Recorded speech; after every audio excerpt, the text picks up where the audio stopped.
नमस्ते, Vande Mataram. Revolution India channel पर आप सबका हार्दिक स्वागत, अभिनंदन। दर्शकों, जैसा कि हर बार मैं आप सबसे वायदा करता हूं, किसी ना किसी ऐसी शख्सियत से आप सबको रूबरू कराऊंगा और ख़ुद आज रिवॉल्यूशन इंडिया गौरवान्वित महसूस कर रहा है। हमारे साथ आज हमारे मेहमान हैं डॉक्टर सुरेश जैन जी, शिशु रोग एवं बाल रोग विशेषज्ञ। डॉक्टर साहब, आपका रिवॉल्यूशन इंडिया चैनल पर हार्दिक स्वागत, अभिनंदन। Thank you sir, thank you very much. Doctor साहब, आपको हमने कोरोना काल समय में भी देखा है और जब लोग बचते थे पेशेंट को देखने से, उस समय में भी आपने अपने इस काम को नितांत चालू रखा और लोगों की पीड़ा को समझते हुए अपने 24/7 आप जुटे रहे। तो दर्शक जानना चाहते हैं आपकी जो यात्रा है बचपन से लेके और डॉक्टरी पेशे की जो यात्रा है उसके बारे में बताइए डॉक्टर साहब। मैं बेसिकली यहीं जो हांसी जींद रोड पे गांव है जी माडा गांव करके जी वहाँ मैंने पढ़ाई की 5वीं तक की, क्योंकि स्कूल वहाँ 5वीं तक था। जी डॉक्टर साहब। उसके बाद जैसे हांसी नज़दीक पड़ता था हमारे गांव से, जी तो बाकी की जो शिक्षा है 10वीं तक की हांसी, जी और उसके बाद डीएन कॉलेज हिसार से +2 प्री मेडिकल किया। जी डॉक्टर साहब।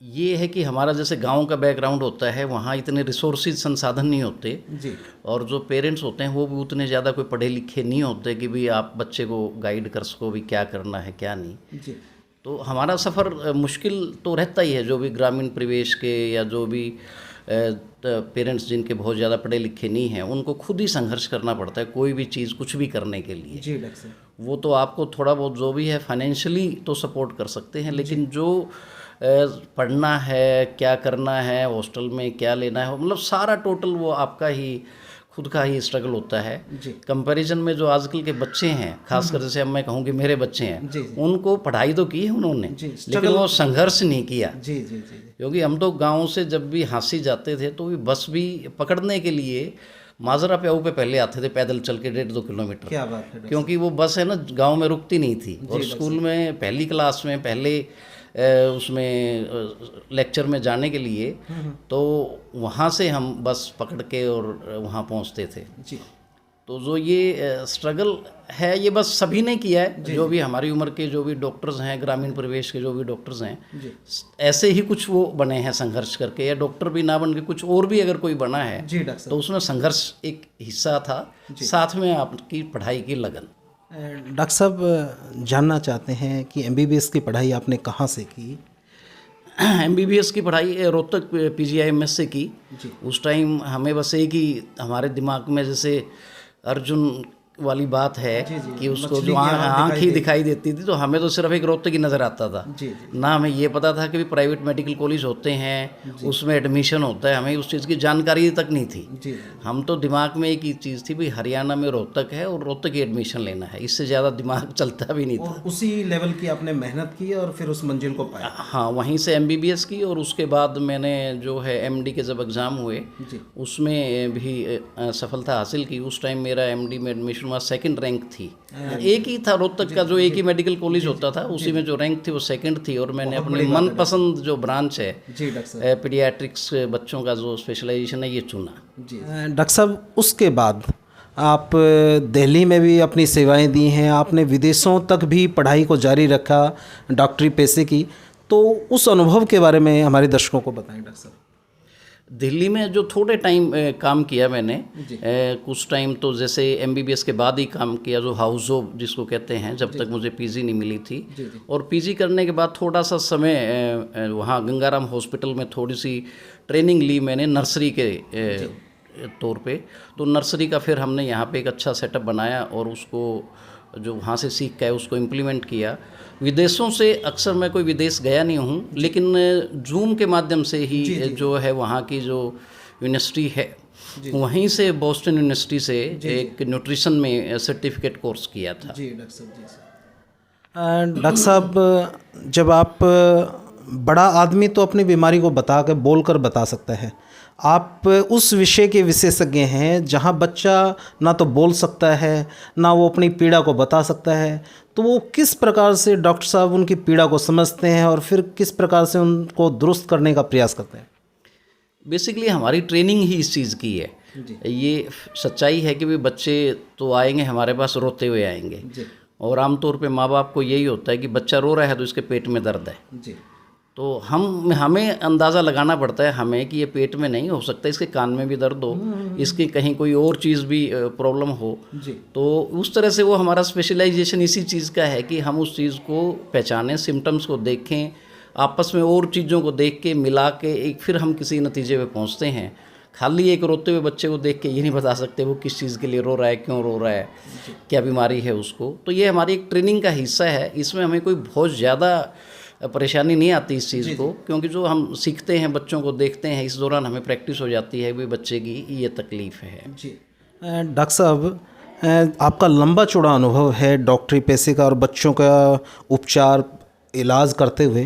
डॉक्टर साहब, हर व्यक्ति सफलता की तरफ प्रयास रहता है, कोई भी असफल नहीं होना चाहता। तो जिस प्रकार का आपका डॉक्टरी पेशा है, कई बार कोई पेशेंट हमारे से काबू से बाहर हो जाता है, कोई ट्रेजेडी हो जाती है, उस समय एक डॉक्टर की पीड़ा क्या होती है वो दर्शक जानना चाहते हैं। जब मैंने जींद में ज्वाइन किया था जैन धर्मार्थ हॉस्पिटल में, तो हम एक तरह से जब मेडिकल कॉलेज से आए थे तो सिर्फ एक ही भावना थी भी लोगों के लिए काम करना है। जी डॉक्टर साहब। लेकिन धीरे धीरे क्या प्रॉब्लम्स आती हैं कि अब जो हमारे डॉक्टर लोग हैं वो काफ़ी प्रेशर में काम करते हैं। जी डॉक्टर साहब। जैसे अब डॉक्टर कोई भगवान तो है नहीं, निश्चित तौर पर अगर कोई बच्चे को प्रॉब्लम होगी तो कई बार मान लो दिमाग में बुखार ही चला गया, जी, तो उसमें कई बार 100% नहीं होता कि हम उसको बचा ही लेंगे। जी, कोशिश तो पूरी करते हैं, जी जी, अपना 100% देता है डॉक्टर। आदमी हम तो अपना पूरा लगाते हैं जोर, लेकिन कई बार ऐसे कीटाणु होते हैं जो आपने दवाई दी वो ना भी काम करे उन पे। जी जी। तो अब थोड़ा सा प्रॉब्लम अब डे बाय डे ये आ रही है कि डॉक्टर थोड़ा सा डर के प्रैक्टिस करते हैं। जी डॉक्टर। वो ये सोचते हैं कि भाई खाम खाम मेरे सिर पे कोई चीज़ ना आ जाए, कहीं मेरे पीछे ना पड़ जाए, कह दें जी आपने गलती की और कर ली। तो थोड़ा सा एटीट्यूड चेंज हुआ है over the period of time. Profession में जब आते हैं पूरी उससे आते हैं निष्ठा से और ईमानदारी से, लेकिन जो समाज का एक कई बार व्यवहार इस तरह का हो जाता है कि हर चीज़ के लिए डॉक्टर को जिम्मेवार ठहराना। जी जी। तो उस चीज़ को देख के और कोर्ट कचहरियों से बचने के लिए और किसी भी तरह की हिंसा से बचने के लिए, जी जी। जो कि आजकल जो बच्चे के साथ के या पेशेंट के साथ के अटेंडेंट्स हैं, कई बार वो अग्रेसिव हो जाते हैं। जी जी जी। वो बुखार नहीं उतरा, मान लो वायरल है, वो लेगा ही एक हफ्ता, जी जी। लेकिन वो कहेंगे हम तो जी आए थे आपके पास, बुखार तो उतरा ही नहीं। जी जी जी। तो कुछ चीज़ें हमारे भी हाथ में नहीं होती, और वो लिटरेसी उनकी नहीं है जी जी। जो साथ में आने वालों की भाई ये वायरल है, ये टाइम लेगा। जी जी। तो इस तरह से थोड़ा सा प्रेशर तो रहता ही है डॉक्टर्स पे भी कि भाई अटेंडेंट्स उस बात को समझें। जी। तो इसलिए हमें थोड़ा सा जो अच्छा पढ़ा लिखा पेशेंट आता है उसको तो हम अच्छी तरह क्लियर कर सकते हैं चीज़। जी जी।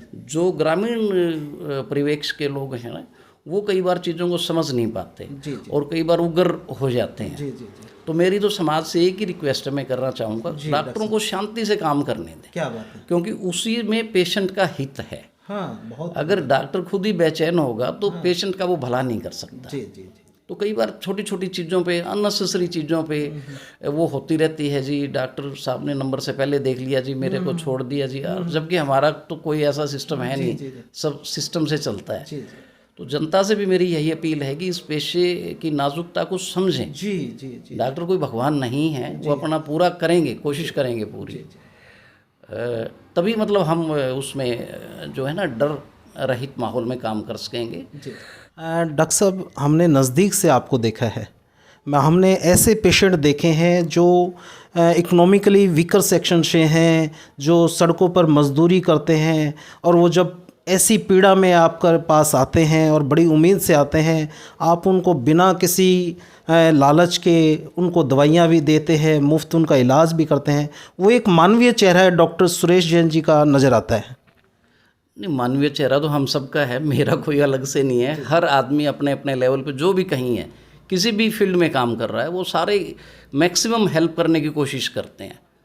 और ये खाली मुझे नहीं है, तो सभी जैसे जो भी अपना प्रोफेशन है, कोई इंजीनियर है, कोई ब्यूरोक्रेट है, और है, ये हम सब की है भी जिम्मेवारी कि हम नैतिकता से काम करें। क्या बात है। आपने अपनी फीस ले ली, उसके बाद दिमाग में कोई और लालच नहीं आना चाहिए, नैतिकता से काम करें। और जो मैं समझता हूँ ज़्यादातर लोग, तभी ये समाज, ये सिस्टम चल रहा है कि नैतिकता से काम करने, प्रामाणिकता से काम कर रहे हैं। डॉक्टर साहब, आप सामाजिक क्षेत्र से भी जुड़े रहे हैं, जींद के लोगों का कभी कोई थिएटर कोई टेस्ट नहीं था। आप एक्टिव थिएटर ग्रुप के संरक्षक के तौर पर भी कार्य कर रहे हैं। जींद के लोगों को वो टेस्ट आपने दे दिया जो गुड़गांव और दिल्ली और मुंबई जैसे शहरों में एक नाटक मंचन का विषय होता था। जींद में कभी हमने रंगशाला को कभी इस प्रकार के कार्यक्रम नहीं देख पाए।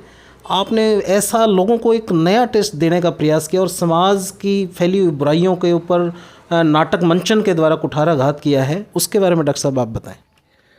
बेसिकली जब हम रोहतक में एमबीबीएस की पढ़ाई कर रहे थे तो हमारा एक ग्रुप होता था दिशा सांस्कृतिक मंच के नाम से।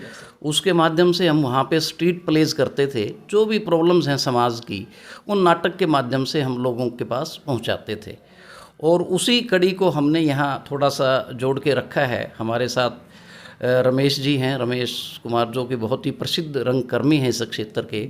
उन्होंने बीड़ा उठाया और मुझे जोड़ने के लिए कहा तो मैं खुशी खुशी उस चीज़ से जुड़ा और हमें अच्छा भी लग रहा है कि हम जींद के अंदर एक स्वस्थ सांस्कृतिक जो है परंपरा उसको आगे बढ़ा रहे हैं और जो भी लोगों की समस्याएं हैं या लोगों के बीच में जो हास्य है, जो स्वस्थ जो चीज़ें हैं, अश्लीलता ना हो, उसमें साफ सुथरा एक जो है नाटक का हम आए साल लगभग वो करते हैं थिएटर फेस्टिवल, जिसमें कई तरह की टीमें बाहर से हमारे पास आती हैं। कुछ टीमें पंजाब की, दिल्ली की, चंडीगढ़ की, हरियाणा की।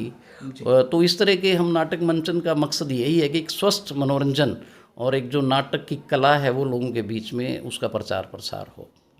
डॉक्टर साहब, जो बच्चे, जो युवा आपको आज सुन रहे हैं, देख रहे हैं, उन युवाओं के लिए जो डॉक्टरी लाइन में अपना करियर बनाना चाहते हैं और जो समाज सेवा जैसे कार्य में लगना चाहते हैं, उन लोगों के लिए आपका संदेश? मेहनत करें क्योंकि मेहनत का फल हमेशा मिलेगा। मेरी एक थ्योरी है, ऐसा नहीं हो सकता कि आप मेहनत करें और आप असफल हों। एक पर्टिकुलर फील्ड में आप हो सकता है असफल हो जाए, लेकिन वो मेहनत बेकार नहीं जाएगी, कहीं ना कहीं आपके ज़रूर काम आएगी। और बहुत ज़्यादा स्ट्रेस ना लें, तनाव ना लें इस चीज़ का कि भाई अगर मान लो कोई मैं इस में मेरा सिलेक्शन नहीं हुआ, क्योंकि हो सकता है कि आपके लिए और कुछ सोच रखा हो भगवान ने और बड़ा। तो कभी भी कुछ भी पॉजिटिव हो सकता है और तनाव लेके कोई काम ना करें, काम करें, इतना ही बहुत है। गीता के जो संदेश है, कर्म करो और थोड़ा फल अपने आप आएगा, उसकी इच्छा ना रखो। हालांकि बड़ा मुश्किल है चीज़, लेकिन फिर भी कोशिश करें तो हम मेहनत पे ज़्यादा जोर दें और उसके रिजल्ट्स के बारे में ज़्यादा ना सोचें, क्योंकि रिजल्ट के बारे में फिर है ना वो तनाव पैदा करता है। तो उससे हमारे बच्चे फिर परेशान भी होते हैं। जैसा कि हम देखते हैं कोटा में मतलब कितनी दिक्कत है, बच्चे किस हद तक प्रेशर में चले जाते हैं। जीवन का कुछ ऐसी बात नहीं है, ये सारा टाइम है, टाइम पास करना है, पढ़ लिख के भी करना है और ऐसे भी करना है। इसको कोई तनाव के साथ ना वो करें, काम करें बस अपना। डॉक्टर साहब, हमारा आज यहाँ आना तब सफल होगा जैसे मौसम चेंज हो रहा है, सबके घरों में छोटे छोटे बच्चे हैं। उन परिवार के वालों के लिए कोई संदेश कि बदलते मौसम में किस प्रकार से अपने बच्चों की देखभाल करें, उसके बारे में डॉक्टर साहब? देखो, आजकल हमारे पास जो ओपीडी है 95% वायरल इन्फेक्शंस की है और वायरल इन्फेक्शन होते हैं सेल्फ लिमिटिंग, जो कि अपने आप ठीक होते हैं। जैसे खांसी हो गई, खांसी की दवाई ले ली, जुकाम हो गया, जुकाम की दवाई ले ली, बुखार हो गया, बुखार की दवाई ले ली। एंटीबायोटिक्स का प्रयोग ना करें, क्योंकि एंटीबायोटिक्स अगर हम बहुत ज़्यादा यूज़ करेंगे तो आने वाले टाइम में ये काम करना ही छोड़ देंगी। जब बगैर ज़रूरत के किसी दवाई को इस्तेमाल करते हैं तो धीरे धीरे उसको रेजिस्टेंस आने लग जाता है, कीटाणु जो हैं उससे रेजिस्ट होने लग जाते हैं, प्रतिरोधक जो अक्षमता है कीटाणुओं की बढ़ जाती है। तो एंटीबायोटिक्स को अवॉइड करें और एंटीबायोटिक शुरू करने से पहले क्वालिफाइड डॉक्टर्स की सलाह लें। एंटीबायोटिक अपने लेवल पे घर पे ना दें। जी, बहुत बहुत आभार डॉक्टर साहब, आपने अपना कीमती समय हमारे को दिया और मैं दर्शकों को इसी सोच और इसी विचार के साथ छोड़े चलता हूँ। निश्चित तौर पर डॉक्टर भगवान का रूप स्वरूप जरूर है, लेकिन भगवान नहीं है। इसलिए जनता को समय की परिस्थिति को, नज़ाकत को समझना चाहिए।